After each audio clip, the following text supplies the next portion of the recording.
At one point in history, there was an empire so vast that said the sun never set on it. From the icy lands of Canada to the scorching heat of India, from the distant shores of Australia to the warm islands of the Caribbean, the British flag once flew over a quarter of the world's land and ruled more than 400 million people. But this story isn't just about expanding geography. It is the tale of a small, powerful island in Northern Europe that transformed itself into the most powerful global network of trade and military strength the world had ever seen. How did Britain rise from a relatively minor kingdom to an empire that controlled business routes, reshaped global politics, and redefined culture and economy everywhere it reached? This empire didn't only dominate colonies and seas, it reshaped the modern world. It spread the English language until it became the global language and introduced systems of governance and laws that remain in place until this day. In return, it left behind a legacy of exploitations, resource plundering, and conflicts whose effects have not yet faded. In this documentary, we'll dive into an extraordinary journey from the maritime beginnings in the 16th century to the peak of glory in the 19th century, when London became the world's capital, and finally to its decline after 2 world wars, where liberations and independence movements emerged to redraw the map of the world. This isn't just the story of an empire's rise and fall.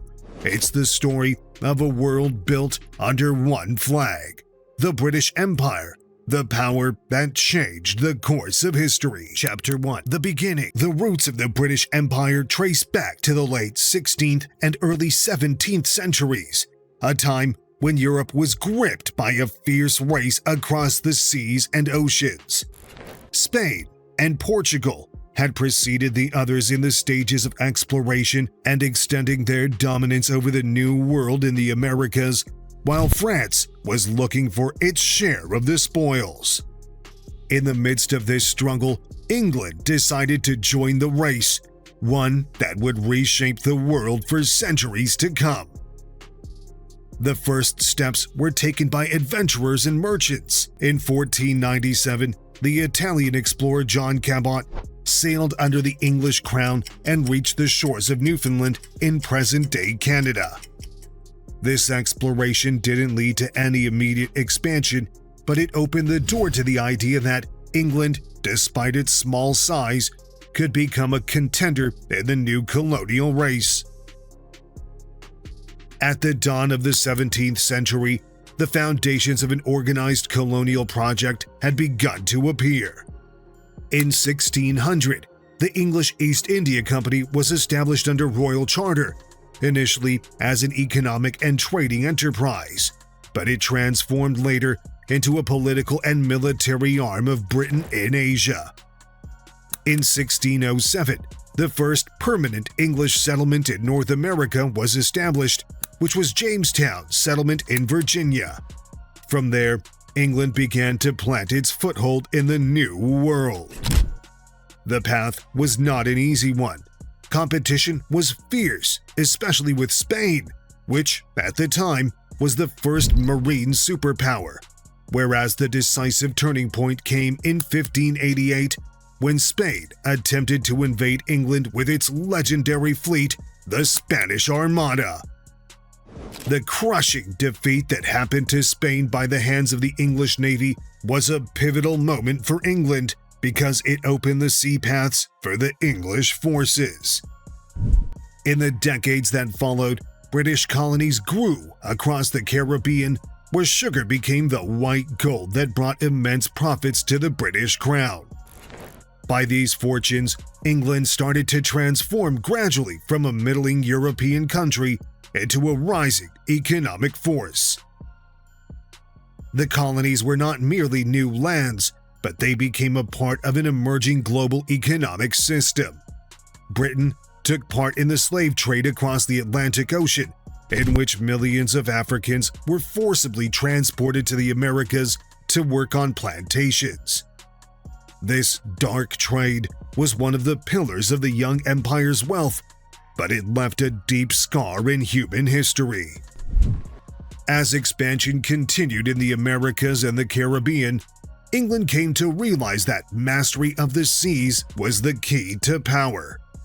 From this recognition grew its obsession with building a massive naval fleet, which would later become the symbol of its strength and the instrument of its dominance. So, the beginnings of the empire were a blend of individual adventurers, commercial ventures, and fierce rivalry with other European powers. At first, Britain had not set out to build an empire in the full sense of the word. Yet, over time, it found itself owned a vast web of colonies and interests, which would become the largest imperial project in history. Chapter 2. Britain had already planted firm footholds in the Americas, Asia, and the Caribbean, yet it had not fully risen to the rank of a global empire. What changed the balance was a series of tumultuous wars that swept through Europe, chief among them the Napoleonic Wars. Between 1803 and 1815, Britain fought fierce battles against France under the command of Napoleon Bonaparte. France aimed to dominate the European continent and perhaps the world, but Britain countered this ambition with its unmatched naval power. The Trafalgar Battle in 1805, led by Admiral Nelson, was a turning point because it cemented British supremacy at the seas for decades. And when Napoleon was finally defeated at Waterloo in 1815, Britain emerged victorious, not just as a European power, but as a global one. From this triumph began an era known as Pax Britannica, or the British Peace, spanning from 1815 until the First World War began in 1914. During this period, Britain dominated global trade routes and secured its industrial superiority through the Industrial Revolution that made Britain the factory of the world. Chapter 3. At that period, India was the jewel of the British crown, because after centuries of influence through the East India Company, Britain imposed its direct control over the Indian subcontinent in 1858 after suppressing the Sepoy Revolution. India wasn't just a colony, but it was the empire's beating heart, simply because it was supplying cotton, tea, spices, and even soldiers for Britain's armies. On the other hand, the 19th century was the era of the inevitable colonial race for Africa, which was known by the Scramble for Africa. Britain controlled strategic areas such as Egypt after the opening of the Suez Canal in 1882, which became a vital artery for trade between Europe and Asia. Also, its grip extended southward to include South Africa, where the gold and diamonds were found, which they had a central role in supporting the influence of the British Empire. And as for Oceania, Britain controlled Australia and New Zealand and transformed them into major settler colonies, and in the Caribbean, it continued exploiting plantations and maritime trade, while in Canada, its authority was solidified through political settlements that ensured the area a place within the Commonwealth. What made this expansion stage special was that the British weren't satisfied only by military control, but also ordered a global economic system built on free trade with dominance of the pound sterling and British ports. While the British Navy fleet wasn't only a military power, but it acted as a global police force, protecting international trade. But behind this expansion, there was a resistance of people, uprisings, and violent repression from revolts in India to African resistance movements. The colonization was not just a trade exchange, but it was a system of political, economic, and military domination. By the end of the 19th century, it was obvious that Britain became a power that cannot be competed with. The empire stretched across world continents, and its character shaped by a blend of commercial ambition, naval supremacy, industrial revolution, and smart diplomacy. The British Empire had entered now its zenith of an era, a stage the world had never seen before. Chapter 4. By the late 19th century, Britain had transformed from a small island in northwestern Europe into the largest empire in history. By 1920, its territory spanned nearly 35.5 million square kilometers, roughly a quarter of the Earth's landmass. Under its flag, there lived over 412 million people, almost a quarter of the world's population. This geographic expansion made Britain known as the empire on which the sun never sets. No matter where the Earth rotated, there was always a part of the world illuminated by daylight under the rule of the British Crown. India was the beating heart of the empire. It was no exaggeration to call it the jewel in the crown. India provided not only raw materials such as cotton and tea, but also served as a massive military base and a vital human resource for Britain's army.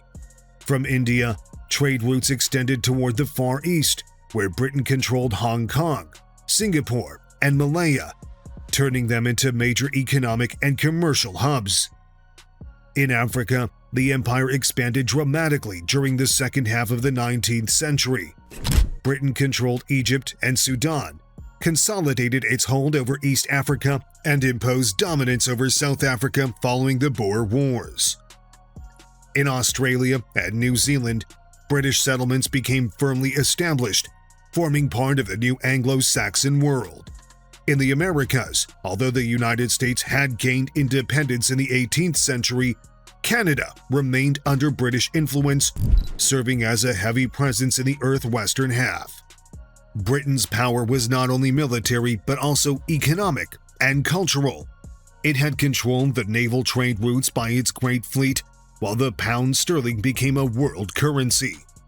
The Industrial Revolution provided unprecedented industrial superiority, turning cities such as Manchester and Liverpool into major production and export centers to every place in the world. Culturally, Britain spread its language, education system, legal framework, and its lifestyle in its colonies.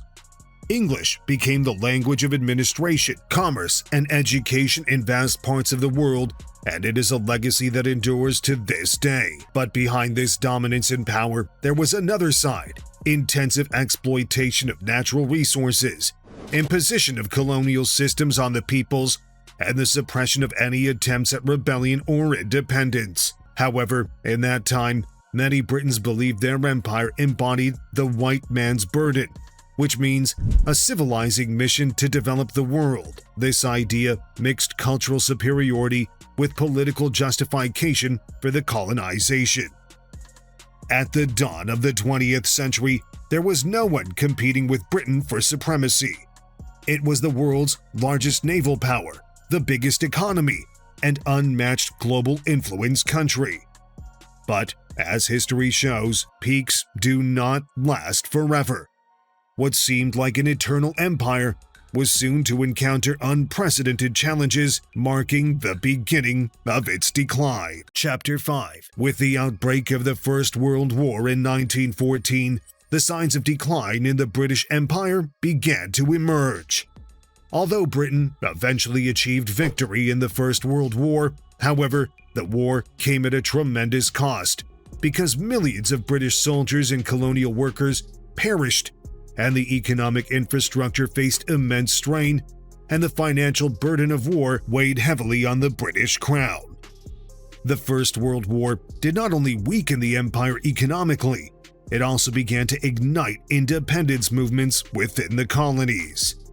In India, for instance, the civil resistance movement gained momentum, led by figures such as Mahatma Gandhi, demanding full independence from British rule. The people in the colonies were no longer willing to accept distant governance. They began to assert their political and social rights. Chapter 6. Then came the Second World War between 1939 and 1945, delivering the most severe blow to the empire. Although Britain stood firm against Hitler's threats, the conflict drained its resources, the cities were destroyed, and weakened its economic position compared to the United States and the Soviet Union, which emerged as the two new global superpowers. This shift in the global balance of power revealed that British supremacy was no longer absolute.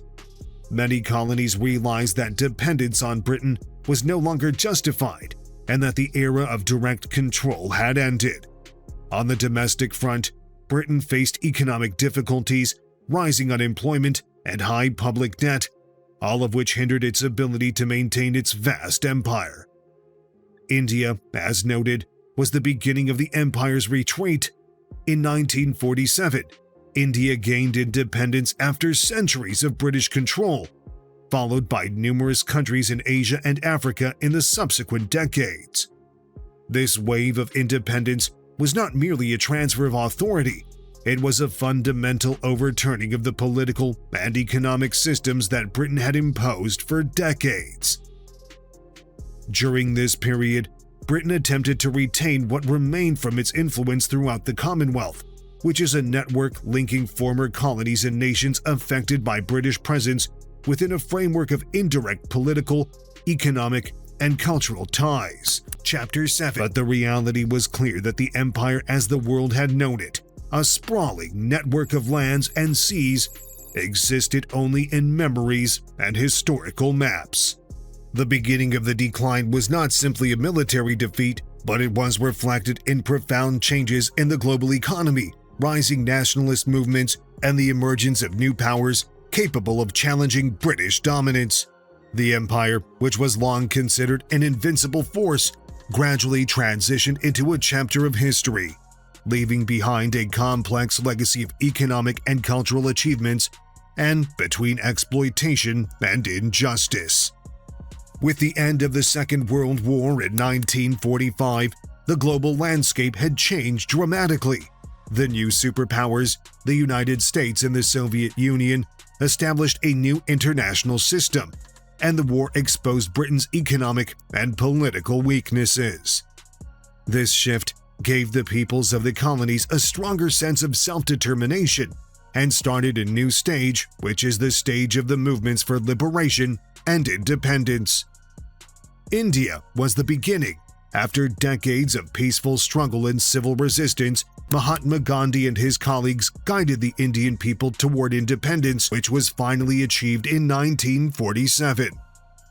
This milestone was not merely the end of British control over India, but it ignited a chain reaction of independence movements across Asia and Africa. Britain was incapable to resist this wave after it had been exhausted by wars and weakened by global economic changes. In Africa, independence accelerated during the 1950s and 1960s. Egypt and Sudan, Kenya and Ghana, Nigeria and Zimbabwe all are examples of countries regaining their sovereignty after years of British dominance. These countries were not just new political territories because their peoples began reconstructing their economies and cultural identities after decades under colonial rule. Even in the Caribbean and Oceania, colonies began to transform into independent states, while Britain maintained symbolic, economic, and political ties through the Commonwealth. This association no longer implied direct control, but rather collaboration and connection through British culture and institutions, granting the new countries greater autonomy in governance. But the path to independence was not always smooth. In some regions, such as Kenya during the armed revolution against colonial rule, or in Palestine and India during partition, events were marked by violent conflict. These episodes remind us that liberation was not merely a political declaration, but a long and costly struggle which demanded the lives of thousands. With this wave of independence movements, the image of the empire was completely transformed. It was no longer a sprawling network of territories under direct British control, but a cultural and political association. Although its influence continued indirectly through language, legal systems, and educational and administrative institutions, a tangible legacy that endures to this day. Thus ended the era of direct domination and began a new chapter in the history, which is the era of independent nations carrying the empire's legacy, but they were reshaping it according to their own visions and challenging both old and new powers. The British Empire was no longer the dominant force, but it left behind a complex heritage, encompassing economic and cultural achievements alongside the injustices and exploitation that accompanied it for decades. Chapter 8. The British Empire may be gone, but its effects are still evident in every corner of the world. What it left behind was not just maps and flags, but an entire system of culture, economy, and law which continues to shape our daily lives directly or indirectly. The most prominent of these influences is the English language. English has become a global language, serving as the primary means of communication in commerce, science, technology, diplomacy, and education. From Canada to India, from Australia to South Africa, English is not merely a language, but it is a tool for administration, trade, and communication, a direct reflection of Britain's centuries-long global dominance. Then there's the legal and political system. Many former British colonies adopted democratic governance models based on the British system, including parliamentary structures, supreme courts, and civil and criminal laws. Even today, the empire's influence is visible in the legal and administrative systems of Australia, Canada, India, and several countries in Africa and the Middle East. Economically, the empire helped lay the foundations of global trade and the modern financial system. The pound sterling served as a world currency for centuries, and British ports were central hubs in international trade networks. The British Industrial Revolution also transferred technology and industrial knowledge to parts of the world, contributing to the growth of some modern industrial nations. Culturally, the empire left marks in literature, education, and architecture. From British schools in India and Africa to public buildings in Kenya and Malaysia, and even in popular culture, British presence continued to shape the cultural identity of former colonies. However, the legacy was not entirely positive. Colonialism also left negative effects, such as the depletion of natural resources, imposition of unequal socioeconomic structures, and spread systems that sometimes enforced racial or social discrimination. Additionally, partition policies in some colonies led to ongoing conflicts, as seen in India and Pakistan, where they are still conflicting about the region of Kashmir, or as happened in Africa after independence. At the same time, the modern international network was partly shaped by this empire.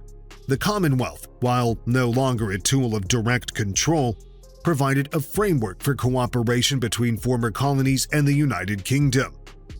It exemplifies how the empire's influence continues in international politics and culture even after direct rule ended. The British legacy, therefore, is complex and multidimensional, which includes economic and political power, broad cultural influence, a global language, robust legal systems, alongside a past of exploitation and conflicts left by decades of colonial rule. Understanding this legacy helps explain many contemporary events, whether in politics, economics, or international relations. If you'd like to explore more or check the original references, you'll find all the sources in the description. Thus concludes this documentary episode, which began from the birth of the British Empire through its age of great power to the beginning of its decline and finally to its diverse and complex legacy. This is a journey through time that reveals how a small island could change the world and how the history of empires remains present centuries after their fall. Don't forget to check the resources I left in the description so you can see the evidence for yourself. And if you enjoyed this documentary, make sure to like, share, and subscribe for more.